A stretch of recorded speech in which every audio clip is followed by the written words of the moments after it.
2023. It is the twilight of the first age of humanity. The old gods in which we placed our trust for so long are dying. And the one God who gave us life in the beginning is again moving over the chaotic waters, and a new age is beginning. My name's David Woodall with the Emsdale Pastoral Charge in the United Church of Canada. It's the greatest mystery of all. Why are we here? Why am I here? Why is there life? What is life? Everybody asks questions one way or another at one time or another about life. And everybody tries to answer it with one answer or another. Life is a rat race. Life is a bed of roses, or not a bed of roses. Life is a battle to the death. Life is a pain in the neck. How long before I die? That's one anguished question that I've heard.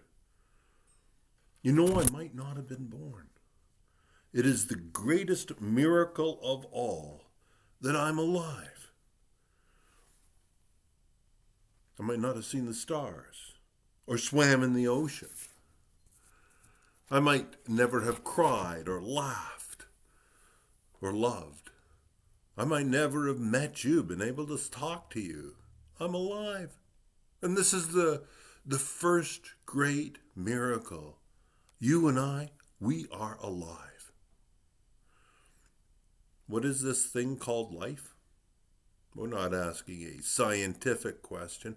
If I started talking in terms of the Big Bang Theory or some other theory of the origin of the universe, if I tried to answer in the language of science how everything got started, I'd be trying to answer the big question with a little answer. Our questions go deeper than science can answer. It's not how was life created, but why? Who created life? Now, scientifically, this is kind of a pointless question because there's no definitive answer. Unfortunately, we can't seem to avoid the question because life seems to keep asking this of us. Accidents happen. Loved ones die. Illnesses are diagnosed. In a world where at any moment the human race might blow itself sky high, life continually asks us the crudest and in the most relentless way possible. What is life? Is life just a process that got started by some sort of chemical accident and will keep on going until some fool comes along with a weapon that can destroy it forever? Or is life something more than that? You know, maybe we've cloned a human baby, or soon will. What's life? It's the central question of our age.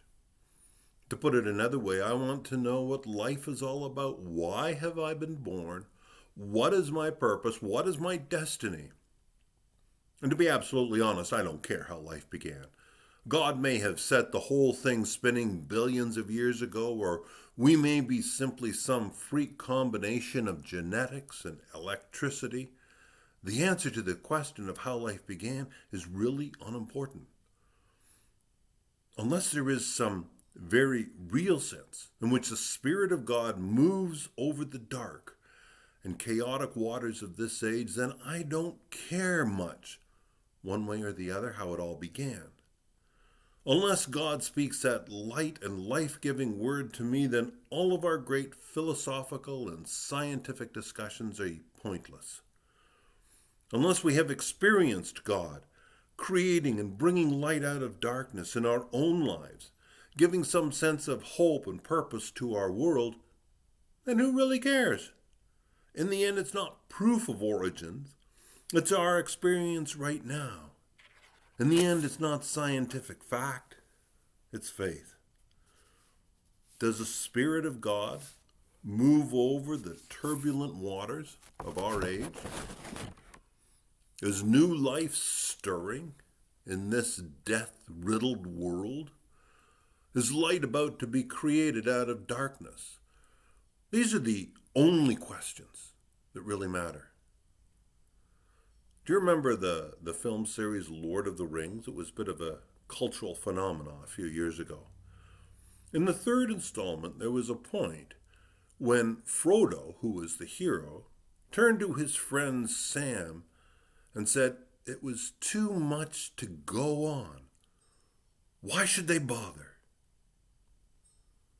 And Sam said this to him, because somewhere there is good, and that good is worth giving everything for, to preserve and protect and nurture, and to put all of their efforts towards, even to give their lives.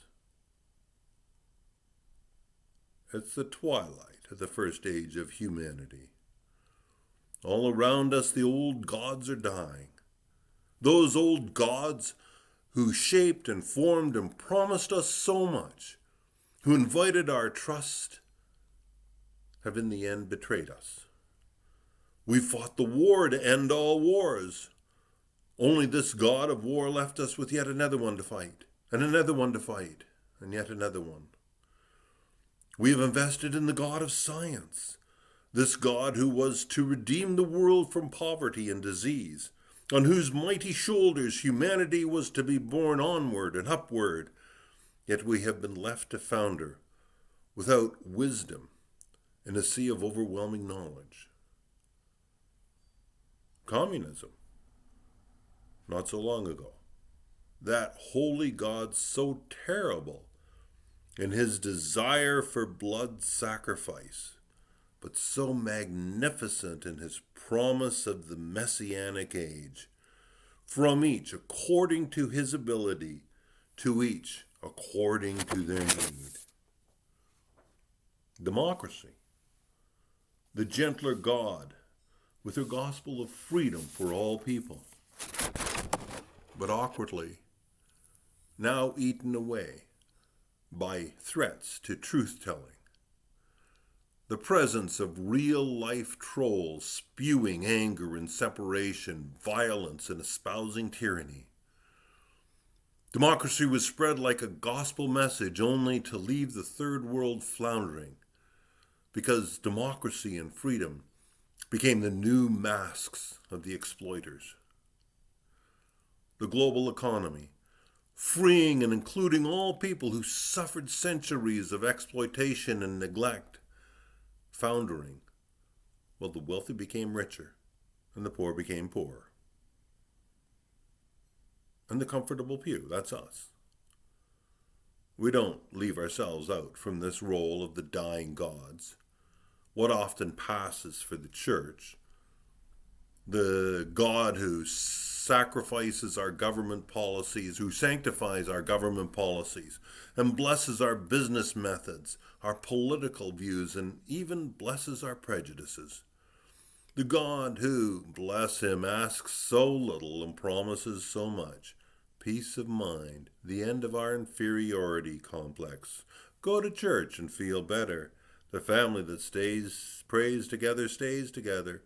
Not everybody can afford a psychiatrist or 2 weeks of solid rest in the country, but anyone can afford this God who comes cheap.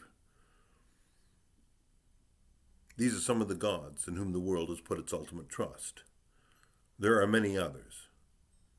And where are they now? They are dying. Their twilight thickens into night. Where is the security they promised? Where is the peace? Where is the end of poverty and disease and homelessness? It's the twilight of the first age of humanity. We shudder at the sounds of the gods dying, because to witness the death of gods is a fearsome thing, and we fear for ourselves. And the terrible truth is that the gods of this world, who have been so comforting to us, are no more worthy of our ultimate trust than the people who created them. We're in a new age. When the flimsiness of all the other gods fail, we come back to the God who first created us. It's the twilight of the first age of humanity. And ultimately, when the old gods die and the new age begins, each of us must seek out our own answers. Is there within us the recklessness of the loving heart?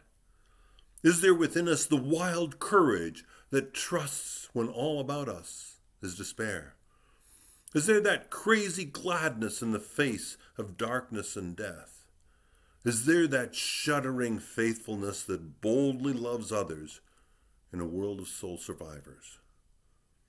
These qualities, the recklessness of love, the wild courage of trust, the crazy gladness, the bold faithfulness, are the first glimmerings of the new things that even now are beginning to come to pass. Now, if these things are not within us, then God have mercy on us, for we will soon be yesterday's asterisk on a dying planet. But if these qualities are there, then we will have some part in the new heaven and the new earth that God is creating. And by God's grace, I hope the answer in you and I is yes. But only you can answer that question. Only I can answer that question. There's a new age dawning. Welcome to the future, 2023. God bless us all.